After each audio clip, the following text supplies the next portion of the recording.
So when I think about ingredients that I would add to a cookie recipe, miso, not high on that list. However, it is really, really good. So today we're gonna make some peanut butter miso cookies. Let's get into it.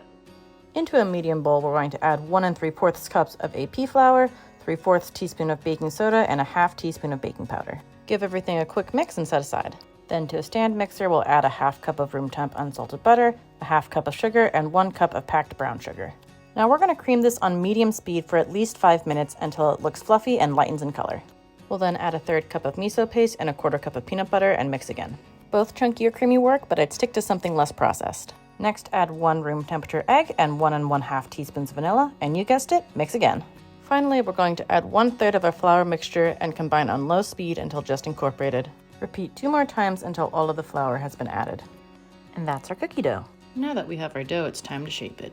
Scoop out about a palm-sized portion of dough and roll it between your hands until it's nice and round. Then roll your ball in a bowl of demerara sugar until it's fully coated.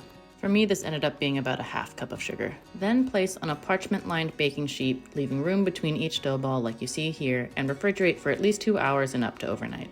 When you're ready to bake, place no more than 9 cookies to a pan as they will spread quite a bit, and bake in a 350-degree oven for 15 minutes.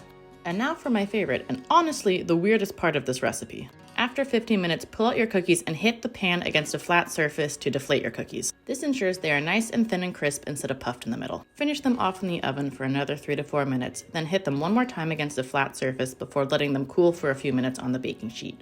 And voila, peanut butter miso cookies. Let's give them a try. So normally I don't actually like a thin and crispy cookie. However, in the case of these, it is exactly what they should be. So let's taste these.